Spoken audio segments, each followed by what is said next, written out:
Y hoy en el segmento de entrevistas de Telediario nos acompaña la directora del Instituto de Altos Estudios Nacionales IAEN, Catalina Barreiro. El tema que trataremos con ella, por supuesto, es la salida de Ecuador de la Alianza Bolivariana para los Pueblos de Nuestra América, este Tratado de Comercio de los Pueblos ALBA. Bienvenida, Catalina, muchísimas gracias por acompañarnos el día de hoy acá, pues para analizar este tema y este anuncio. Además son varios anuncios los que se hicieron el día de hoy en el marco de esta situación migratoria que viven los venezolanos, considerada como una crisis, y uno de ellos es esta decisión de abandonar el ALBA, la Alianza Bolivariana para los Pueblos de Nuestra América, con la motivación de reafirmar además los principios de autonomía del Ecuador de tomar decisiones con respecto a la crisis venezolana. ¿Sorprende esta decisión, doctora?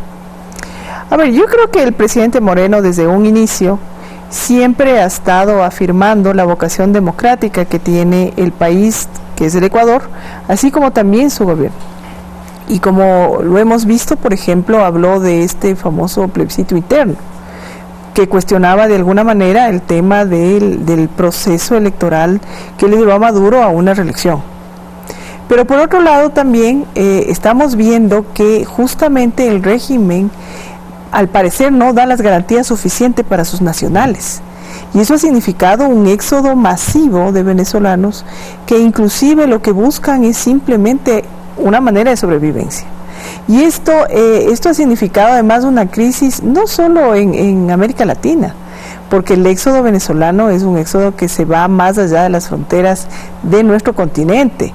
También los que han tenido posibilidad en una primera ola han llegado a Europa también. Entonces se está mirando que de alguna manera se tiene que enfrentar. Y como digo, el Ecuador y el presidente Moreno siempre ha afirmado que la democracia es la manera de solucionar este tema. Y la única manera de hacerlo es mandar una decisión política, diplomática y simbólica de decir, miren, si queremos convivir en un sistema internacional, lo vamos a hacer democráticamente. ¿Y esto podría significar algún cambio de postura también con respecto a las declaraciones que ha dado Ecuador en el tema de Venezuela, en reuniones que se han dado de manera urgente, por ejemplo, desde la OEA? ¿Podría cambiar Ecuador la postura y sumarse a lo que han pedido otros países como intervención económica u otros temas? Yo creo que el Ecuador ha tenido una actitud ahora clave, más allá de que hayamos sido receptores justamente por el derecho que garantizamos de libre movilidad, pero ha tenido una postura clara, ¿no? El hecho de decir, miren, nosotros no estamos cerrando nuestras fronteras, pero sí queremos que los venezolanos vengan en las mejores condiciones migratorias, que es el pasaporte, porque eso tiene una doble interpretación. Por una parte es también exigir a Venezuela que regularice a sus nacionales, porque estamos enfrentando el hecho de que prácticamente es gente indocumentada, pero es indocumentada porque el mismo gobierno venezolano no brinda las garantías para eso. Pero está recayendo sobre los ciudadanos venezolanos esta responsabilidad, más no sobre el gobierno. No, yo creo que todo lo contrario, el hecho de que está evidenciando la vulnerabilidad de los ciudadanos venezolanos, justamente el Ecuador, que de igual manera lo ha adoptado Perú, lo que está haciendo es dando un mensaje claro, es decir, las condiciones, ni siquiera las garantías que está brindando el Estado venezolano sobre sus ciudadanos a libre tránsito, no lo pueden ejercer. Pero ¿qué hacer si es que no hay esa respuesta desde el gobierno venezolano, como bien lo ha manifestado hoy el canciller cuando dice tenemos un sentido de frustración porque no hay respuesta? Justamente, por eso digo, yo creo que el Ecuador ha generado una estrategia que va teniendo ya una conformación regional, pero lo que no ha existido hasta ahora, en realidad, ha sido un pronunciamiento de los distintos estados, ni de la OEA, ni tampoco los estados que estamos dentro de la región andina, más allá de la comunidad de la región andina, en donde se especifique claramente que esta migración es qué, porque hablan de distintas maneras, pero los individuos venezolanos y venezolanas que están, ¿qué son?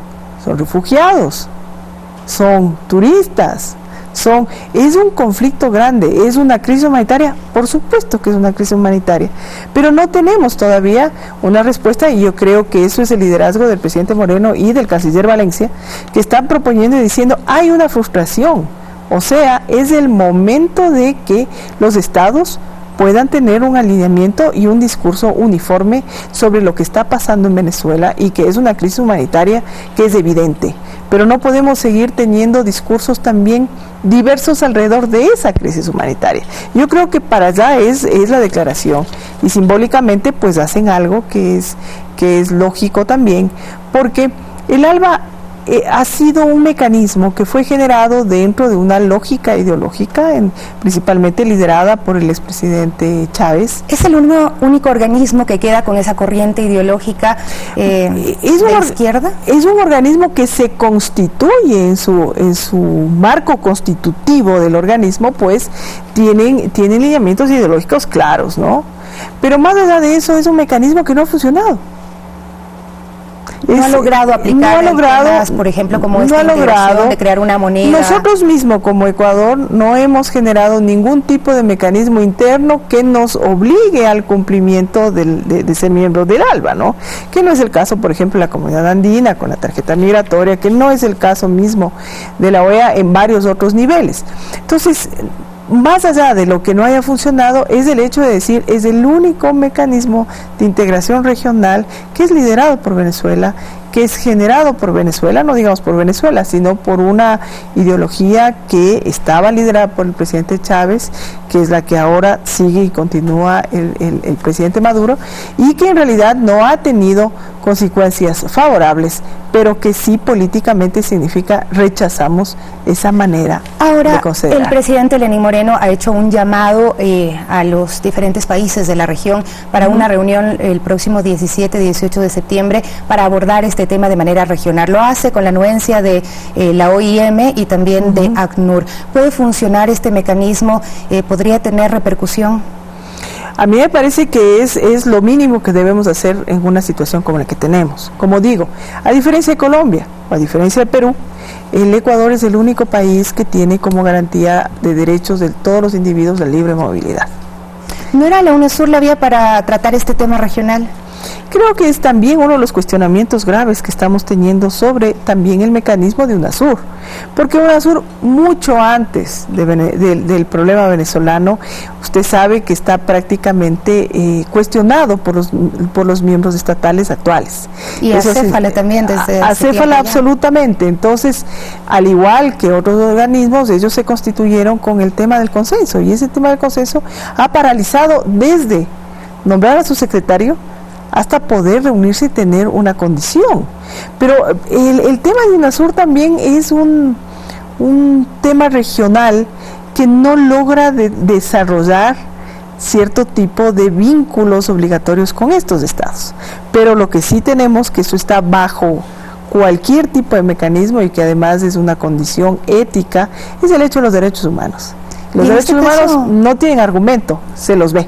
En este caso, la OIM, precisamente, que pues de alguna manera respalda esta convocatoria que hace Ecuador, ha hecho ese llamado y ha presentado un manual para el tratamiento de este tema como un tema regional, y ha pedido que los estados también pongan recursos, más allá de la colaboración o no de Venezuela, que los estados pues puedan también aportar su contingente y un tratamiento digno a las personas y a los migrantes. ¿Será esto recibido bien por los estados que participen en esta reunión?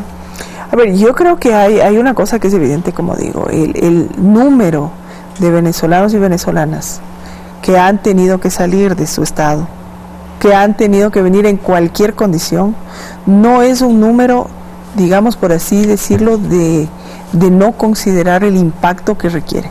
Porque el impacto, probablemente lo que podemos ver los ciudadanos comunes, es de pensar en el tema económico, pero no solo es eso, son condiciones mínimas de vida que está ligado a las condiciones de derechos humanos, pero que además podrían generar otro tipo de consecuencias, ¿no? Consecuencias como violencia, consecuencias, hemos visto en el Brasil cierto tipo de estrategias del mismo gobierno, pero eso tampoco podemos permitir, y más el Ecuador, que ha tenido una vocación constante histórica además del tema de la protección de derechos humanos, e histórica sobre el tema del refugio, histórica sobre la recepción de personas, que no ha comenzado solamente en los 10 años anteriores, todo lo contrario. Recordemos que nosotros tuvimos el primer comisionado de